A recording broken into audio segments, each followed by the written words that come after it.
LDF പ്രമുഖർക്കെതിരെ Sasthamangalam വാർഡിൽ കളത്തിലിറക്കിയിരിക്കുന്നത് വളരെ vibrant ആയിട്ടുള്ള യുവ നേതാവിനെയാണ് അമൃത.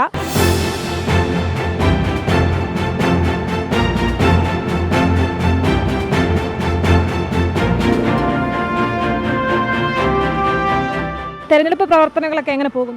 നല്ല രീതിയിൽ പൊയ്ക്കൊണ്ടിരിക്കുകയാണ്. നമ്മളിപ്പോൾ രണ്ടാം ഘട്ടം സ്റ്റാർട്ട് ചെയ്തു. വീടുകൾ തോറും കയറി എല്ലാവരുമായിട്ട് സംസാരിച്ചുകൊണ്ടിരിക്കും. നല്ല സന്തോഷത്തോടെ തന്നെയാണ്, ആവേശത്തോടെ തന്നെയാണ് മുന്നോട്ട് പോയിക്കൊണ്ടിരിക്കുന്നത്.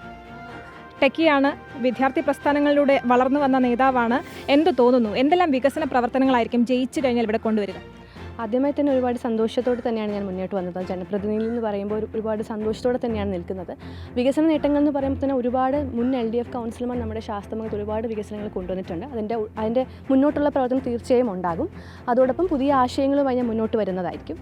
പിന്നെ വയോജനങ്ങളുടെ ക്ഷേമ പ്രവർത്തനങ്ങൾക്കായാലും അസോസിയേഷനുകൾ സംസാരിച്ചുകൊണ്ട് ജനങ്ങൾക്ക് എന്താണ് ആവശ്യം എന്നുള്ള ചർച്ച ചെയ്തതുകൊണ്ട് ഞാൻ മുന്നോട്ട് പോകുന്നതായിരിക്കും. ഒപ്പോസിഷനിലുള്ളത് വളരെ പ്രമുഖരായിട്ടുള്ള നേതാക്കളാണ്. എന്ത് തോന്നുന്നു? ഒപ്പോസിഷൻ ഒരു ഇലക്ഷൻ ആകുമ്പോൾ എന്തായാലും ഒപ്പോസിഷൻ പാർട്ടീസ് ഉണ്ടാവും. അപ്പം ആർക്ക് വേണമെങ്കിലും മത്സരിക്കാം. അതിനെ അങ്ങനെ തന്നെ കാണുന്നുള്ളൂ. ഈ തദ്ദേശ തെരഞ്ഞെടുപ്പിൻ്റെ സ്ഥാനാർത്ഥി പട്ടിക പുറത്തു വരുമ്പോൾ അനുഭവ സമ്പത്തുള്ളവരോടൊപ്പം യുവാക്കൾക്ക് ഒരുപാട് പ്രാധാന്യം മൂന്ന് മുന്നണികളും നൽകുന്നുണ്ട്. അത് വളരെ നല്ലൊരു അവസരമായിട്ട് തോന്നുന്നു. ഉറപ്പായും. കാരണം അവരോടൊപ്പം നമ്മളെയും പരിഗണിക്കുന്നതിൽ തന്നെയാണ് ഏറ്റവും വലിയ സന്തോഷവും അഭിമാനവും തോന്നുന്നത്. നമ്മുടെ ആശയങ്ങൾ അവരെ മനസ്സിലാക്കുന്നതോട് തന്നെയാണ് നമ്മളെയൊക്കെ വിളിക്കുന്നത്. അപ്പം വളരെ സന്തോഷത്തോടെ തന്നെയാണ് കാണുന്നത്. ഈ നേതാവ് എന്നതിലുപരി ഒരു നർത്തകി കൂടിയാണ്. അപ്പോൾ കലാരംഗത്ത് നിന്നും ഒരു ടെക്കി എന്നൊരു പ്രൊഫഷണൽ നിന്നുമൊക്കെയാണ് ഇത്തരത്തിലൊരു ജനസേവനത്തിലേക്ക് വരുന്നത്. ഈ വരുന്ന കാലഘട്ടത്തിൽ എങ്ങനെയൊക്കെ ജനങ്ങളെ സപ്പോർട്ട് ചെയ്യാൻ പറ്റും എന്നാണ് കരുതുന്നത്?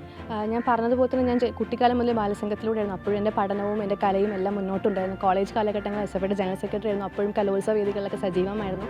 കോവിഡ് സമയത്തായാലും പ്രളയത്തിലായാലും എല്ലാ വോളണ്ടിയറിംഗ് പരിപാടികൾക്കും ഞാൻ ഉണ്ടായിരുന്നു. ഇപ്പോൾ ജോലി കിട്ടിയപ്പോഴും അതോടൊപ്പം ഇത് കൊണ്ടുപോകാൻ രണ്ടും ഒരുമിച്ച് സാധിക്കും. കലയായാലും മുന്നോട്ട് തന്നെ കൊണ്ടുപോകും. ഒരുപാട് നല്ല പ്രവർത്തനങ്ങളായി ഞാൻ മുന്നോട്ട് തന്നെ ഉറപ്പായിട്ടുണ്ടാവും. ഈ വാർഡ് തിരിച്ചു പിടിക്കുക എന്ന് പറയുന്നത് ഒരു വളരെ വലിയ ഉത്തരവാദിത്വം തന്നെയാണ്. ഒരു യുവ നേതാവെന്ന നിലയിൽ ഈ വീടുകളിലൊക്കെ പോകുമ്പോൾ എങ്ങനെയാണ് സ്വീകാര്യം? നല്ല രീതിയിലാണ്. കാരണം ഇത് എൻ്റെ നാട് തന്നെയാണ്. ശാസ്തമംഗലത്താണ് എൻ്റെ വീട്. അപ്പോൾ എൻ്റെ കുടുംബപരമായിട്ടാലും എല്ലാവർക്കും അറിയുന്നവരാണ്. അപ്പോൾ വളരെ സന്തോഷത്തോടെയാണ് എല്ലാവരും എന്നെ വരവേൽക്കുന്നതും. ഒരു പുതിയൊരു ആൾ വരുന്ന ഒരു ഭാവവും ആർക്കുമില്ല. എന്നെ എല്ലാവർക്കും അറിയുന്നത് കൊണ്ട് വളരെ സന്തോഷത്തോടും ഉറപ്പോട് തന്നെയാണ് ഞാൻ നിൽക്കുന്നത്. എന്തായാലും എല്ലാവിധ ആശംസകളും. ക്യാമറാമാൻ സുനിലിനൊപ്പം ദേവിക ചന്ദ്രൻ, അമൃത ന്യൂസ്, തിരുവനന്തപുരം.